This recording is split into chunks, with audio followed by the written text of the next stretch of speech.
Hello दोस्तों, राधे राधे, जय श्री कृष्णा। कैसे हैं आप सब लोग? आई होप आप लोग बहुत ही बढ़िया होंगे और मैं भी ठीक हूँ। मैं यहाँ पर रेडी हो गई थी। आज था मंडे और मंडे के दिन मैं रेडी हो गई थी पूजा पाठ करने के लिए। तो मैंने आज ब्लू कलर की ड्रेस पहनी हुई थी और ये देखिए पूजन सामग्री सभी एक साथ रख ली है। इसमें सारी चीज़ें हैं जैसे कि दूध, दही, सिंदूर वगैरह और भस्मी वगैरह जो शंकर जी को चढ़ाई जाती है वो सब, और जो ये कपड़ा जिस पर शंकर जी बना के रखेंगे वो सब चीज़ें, इस तरीके से सारी चीज़ें रख ली हैं। मिट्टी भी भिगो कर रख दी थी मैंने, तो वो भी अच्छे से रेडी हो गई है। और ये देखिए मैं यहाँ बाहर ही पूजा कर रही हूँ, जहाँ पे ये छोटा सा गार्डन बना हुआ है। तो गार्डन एरिया में मैं यहाँ पे खुले में ही पूजा कर रही हूँ। तो पूजा सामग्री सारी कुछ रख ली है, बेलपत्री, समी पत्री, दूब, फूल और सारी चीज़ें, वस्त्र पहनाने के लिए जो कलावा होता है वो, और सिंदूर, महावर वगैरह। और ये देखिए छोटू यहाँ पे आ गया था, ये भी देख रहा था कि बुआ जी क्या कर रही हैं, तो इसकी भी छोटी सी क्लिप ले ली। अब मैं यहाँ पे बैठ गई हूँ पूजन स्टार्ट करने के लिए। तो सोमवार को, अभी सावन सोमवार चल रहे हैं, तो डेली ही शंकर जी का अभिषेक वगैरह करती हूँ, पार्थिव शिवलिंग बनाती हूँ। तो मैंने सोचा कि आज रिकॉर्ड कर लेती हूँ और आप सबके साथ शेयर करती हूँ। वैसे सावन के महीने में सभी लोग ये चीज़ें करते ही होंगे, और जितना भी सबसे बनता है तो वो सावन के महीने में कोई भी छोड़ता नहीं है, सारी चीज़ें करता ही है। तो उसी में मैं भी कर रही हूँ। तो मैंने सोचा आज आप लोगों के साथ थोड़ा-थोड़ा शेयर कर देती हूँ कि मैं कैसे क्या-क्या करती हूँ। तो यहाँ पे सबसे पहले मैं जो शंकर जी बैठे हुए हैं यहाँ पे, जो कि संगमरमर के हैं, तो उनका थोड़ा-सा पूजन किया, यानी कि उनको पहले स्नान करवाया, जल चढ़ाया, उनको जल अर्पित किया। उसके बाद सिंदूर चंदन वगैरह लगाया और चावल वगैरह, चंदन चावल से उनका पूजन किया।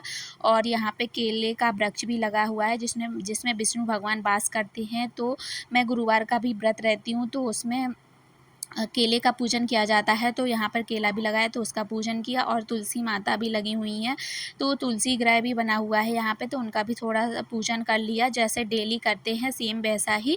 उसके बाद फिर मैं यहाँ पे स्टार्ट करूँगी शिवलिंग बनाने का कार्यक्रम। तो इसके लिए मैं यहाँ पे थोड़ा सा पास में बैठ गई हूँ, ताकि जो शंकर जी ऊपर स्थापित हैं उनको भी चढ़ाते जाऊँ साथ ही साथ, तो मेरा हाथ वहाँ तक पहुँच जाए।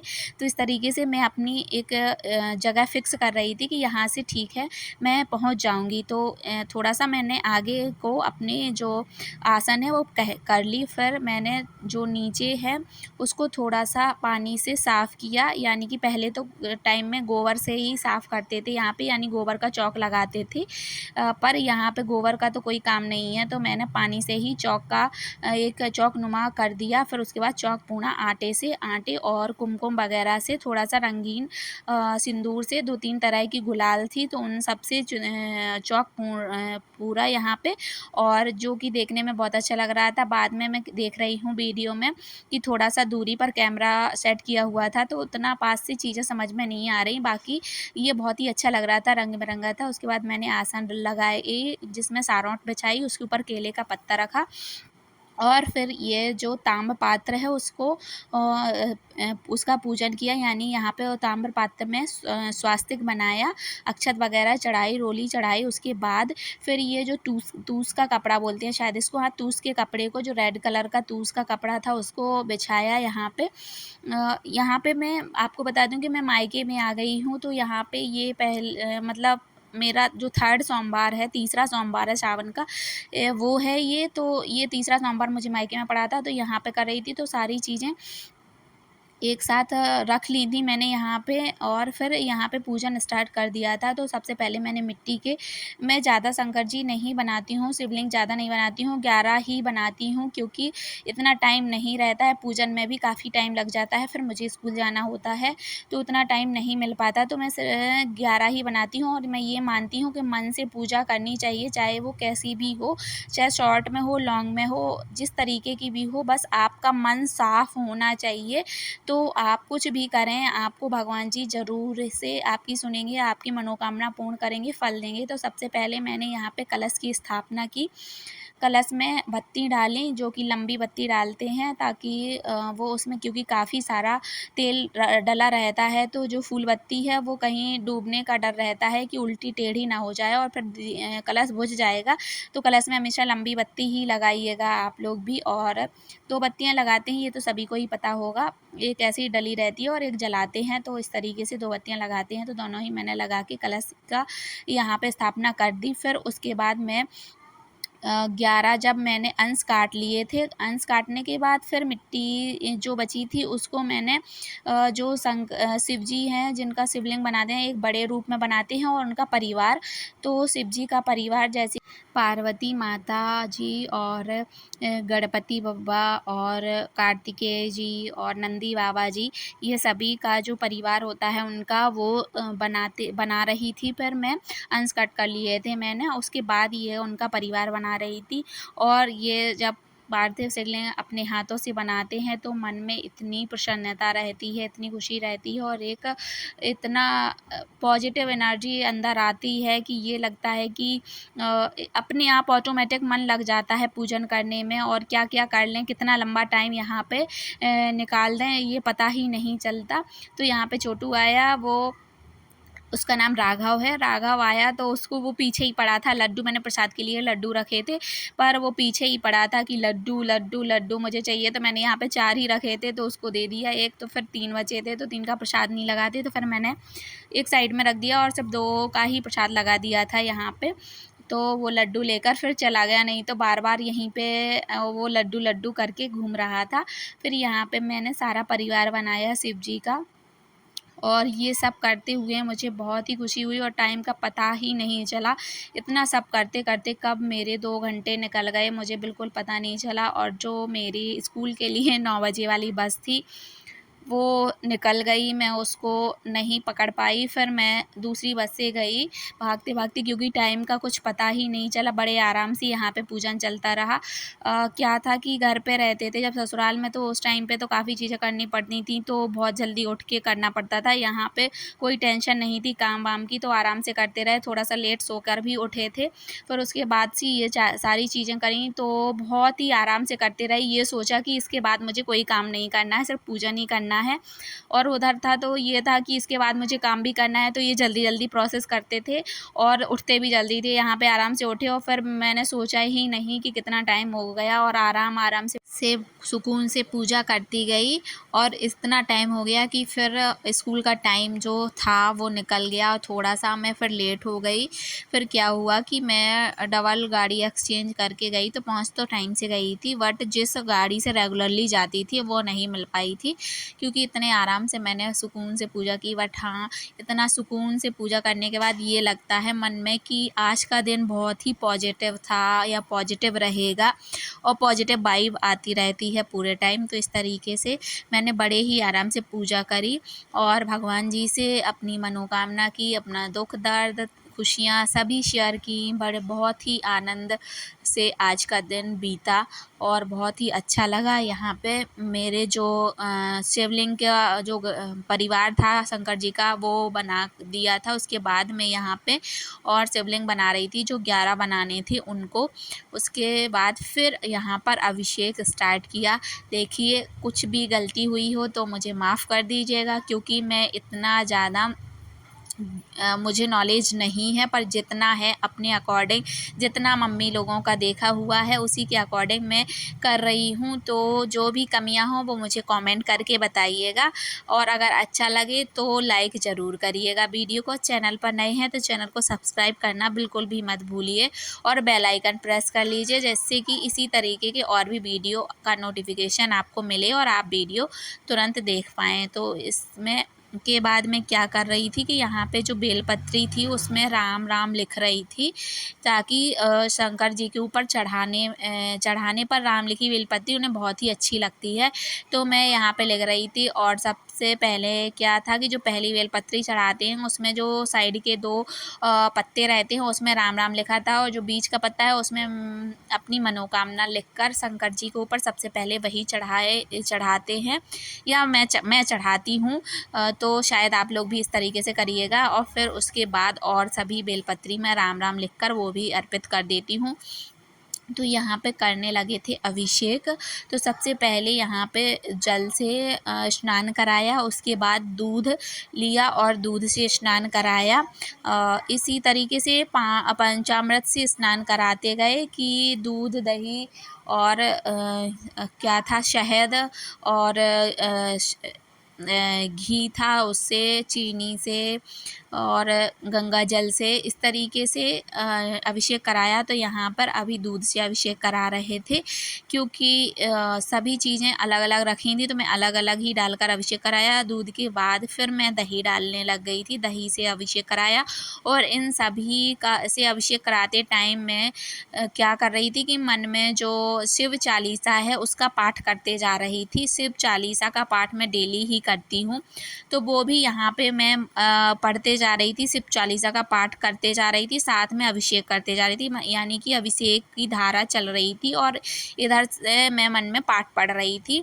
और फिर उसके बाद रुद्राष्टक है जो वो मैंने किया, क्योंकि मैं रुद्राष्टक भी करती हूँ और शिव चालीसा भी करती हूँ, तो दोनों का पाठ करते जा रही थी और अभिषेक करते जा रही थी। तो यहाँ पर फिर दूध दही के बाद शहद चढ़ाया, शहद के बाद फिर यहाँ पर घी जो है उसका थोड़ा सा अर्पण किया और चीनी है उससे किया, फिर से जल से अर्पित किया और गंगा जल से, फिर बाद में शुद्ध जल से और गंगा जल से फिर से उनका अभिषेक कराया। और यहाँ पे जो इत्र होता है, इत्र का भी थोड़ा सा लेप लगाया भगवान जी के ऊपर। तो यही सारी प्रक्रिया चल रही थी, सभी लोग करते हैं, मैं भी वैसा ही कर रही हूँ, कुछ अलग नहीं है। बाकी जो भी कमियां हैं वो ज़रूर बताइएगा, और अगर कमियां लगें तो छोटी बहन समझ के माफ़ भी कर दीजिएगा, मैसेज में मुझे ज़रूर बताइएगा, तो नेक्स्ट टाइम वो कमी मैं दूर कर सकूं। फिर उसके बाद यहाँ चंदन चढ़ाया, चंदन से तिलक वगैरह लगाए, त्रिपुंड लगाया, जो शंकर जी को लगाते हैं त्रिपुंड, वो लगाया, रौली, चंदन, अक्षत भी चढ़ाए। और जो इस टाइम पे जो रंगीन गुलाल है, जैसे कि पिंक, रेड और भस्म, ये सब चीज़ें मैंने चढ़ाई और भगवान जी का बहुत ही सुंदर लग रहे थे ये चीज़ें। अगर पास से रिकॉर्ड होती तो इतना सुंदर लग रहा था, रंग बिरंगा दृश्य कि मन को मोह लेने वाला था।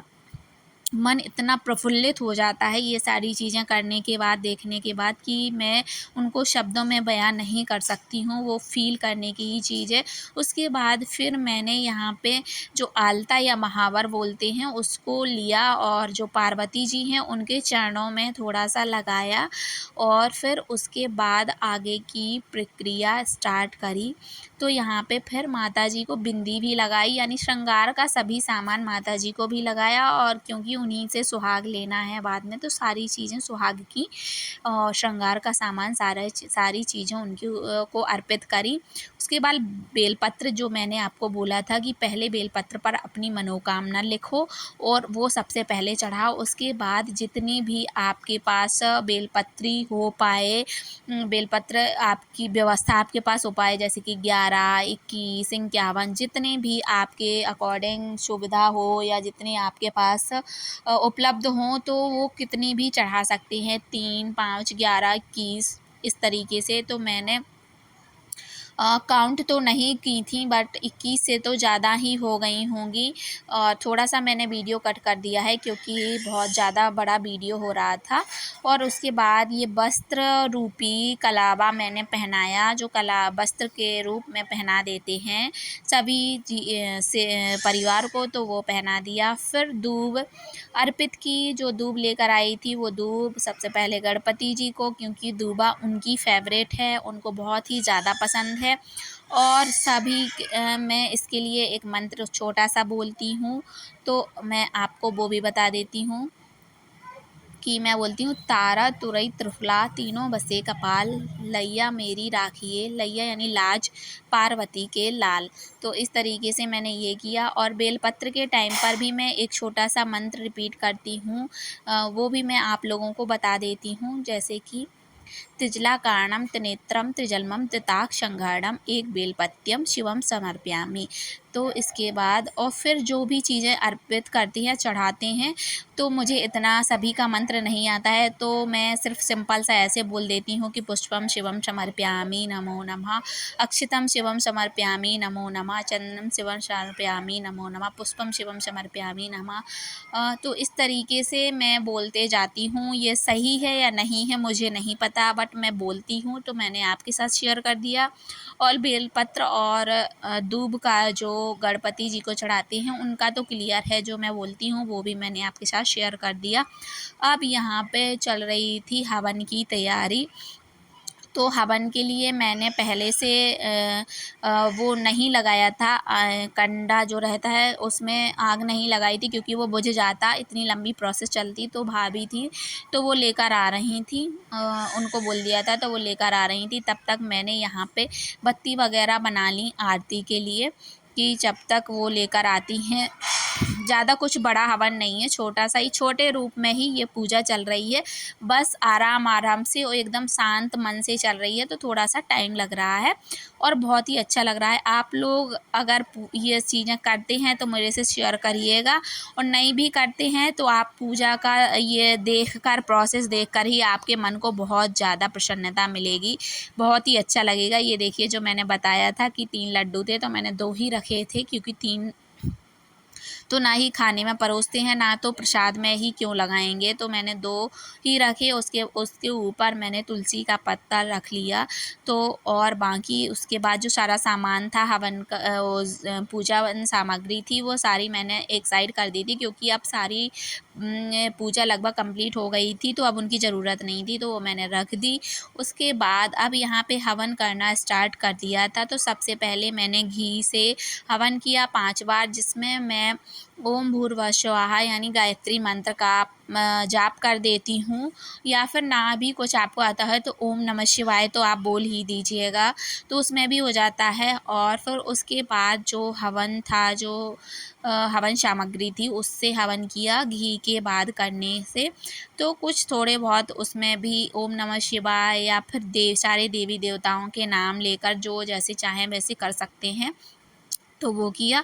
फिर उसमें थोड़ा-सा प्रसाद भी लगाते हैं, ताकि सभी देवी देवताओं को उसकी खुशबू मिल जाए, क्योंकि सारी देवी देवता वैसे तो खाते तो दिखते नहीं हैं किसी को कि वो खा रहे हैं, पर खुशबू ले लेते हैं, वो उसी से अपनी भावना व्यक्त करने से ही वो समझ जाते हैं कि इसने किस भावना से मुझे प्रसाद लगाया, या इसका मन साफ था या नहीं। बस मन साफ, मन से कैसे भी करें, टूटी फूटी कैसे भी पूजन करें, बस मन साफ होना चाहिए, तो सभी चीज़ें बहुत ही अच्छे से हो जाती हैं और भगवान जी सभी की मनोकामनाएं पूर्ण करते हैं।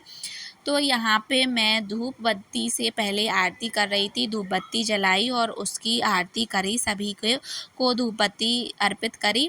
फिर उसके बाद मैं आरती स्टार्ट करती हूँ। तो आरती की जो वीडियो है वो ओरिजिनल वॉइस में मैं शेयर करूँगी, तो वो आप एंजॉय करिएगा। और आपको अगर वीडियो अच्छा लगा है तो मेरी रिक्वेस्ट है, वीडियो को लाइक ज़रूर करिएगा। इस तरीके से पूजा जो मैंने की है, सावन के महीने में तो लगभग हर एक दिन ऐसी पूजा कर लेती हूँ, बाकी डेली मैं नहीं कर पाती हूँ इतनी लंबी प्रोसेस में। सिर्फ मैं भगवान जी का शिव चालीसा और रुद्राष्टक करती हूँ, और आरती वगैरह कर लेती हूँ, प्रसाद लगा लेती हूँ, इतना ही करती हूँ। और शाम को रामायण का पाठ करती हूँ, जो कि आप लोगों ने देखा ही होगा। अब आरती एंजॉय करिए।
यहाँ पर आपको शायद आरती इतने अच्छे से समझ में ना आई हो मेरे बोल, क्योंकि काफ़ी दूर कैमरा था जो कि उतने अच्छे से रिकॉर्ड नहीं कर पा रहा था। फिर मैंने आरती पर जल फेरा और सभी देवी देवताओं को आरती दिलाई। उसके बाद मैंने खुद आरती ली, आशीर्वाद लिया और प्रसाद लगाने के बाद आचमन करवाया भगवान जी को। फिर उसके बाद काफ़ी सारा सिंदूर पार्वती माता को रखकर उनसे सुहाग, लंबे सुहाग की मनोकामना की और सुहाग लिया कि भगवान जी, माता रानी मेरे पति की बहुत लंबी आयु करें। इतनी लंबी तो करें ही कि मेरे से लंबी हो उनकी आयु। तो ये मनोकामना की। वो सभी महिलाएं शायद सुहागवती स्त्रियां करती ही हैं, कोई नहीं होगा जो नहीं करता होगा। उसके बाद हवन कुंडी में भी अग्नि प्रज्वलित करी और ढेर सारा आशीर्वाद प्राप्त किया। आज झूला भी झुलाया भगवान जी को। फिर उसके बाद भगवान जी से अपनी जो मनोकामना थी वो की, आशीर्वाद लिया और जो भी भूल चूक हुई हो उसके लिए क्षमा याचना मांगी भगवान जी से कि भगवान जी जो भी भूल हुई हो तो माफ़ कर देना, जैसी भी बनी टूटी फूटी मैंने आपको जैसा भी मुझसे हो पाया मैंने करा। और फिर मैंने बाद में एक शॉट ले लिया था पास से कि पास से देखिए भगवान जी कितने सुंदर लग रहे हैं, कितना सुंदर दृश्य लग रहा है, मन को एकदम प्रफुल्लित करने वाला। मन को जो सुकून पूजा पाठ से मिलता है वो शायद कहीं पे भी नहीं मिलता होगा। मंदिर जाने पर या घर में ही पूजा करने पर जो सुकून मिलता है वो कहीं पे भी नहीं मिलता। और मैंने हरी चूड़ियाँ सावन की मैं हर बार ही चढ़ा देती हूँ और फिर मैं वो पहन लेती हूँ। मैंने आपको वीडियो में दिखाया ही था कि मैं बहुत सारी चूड़ियाँ लेकर आई थी, तो हर बार ही मैं चढ़ा देती हूँ हर सावन को। फिर उसके बाद मैं वो चूड़ियाँ पहन लेती हूँ। तो मैंने यहाँ पे चूड़ियाँ भी भगवान जी को अर्पित कर दी माता रानी को कि माता रानी इसमें अपना ढेर सारा आशीर्वाद दें और फिर मैं वो पहनूँ तो मुझे मिल जाए सारा आशीर्वाद, सारी मनोकामना मेरी पूर्ण हो जाए। तो इस तरीके का ये वीडियो था। आपको कैसा लगा, कैसी पूजा लगी मेरी, कुछ भी कमी रह गई हो तो ज़रूर बताइएगा।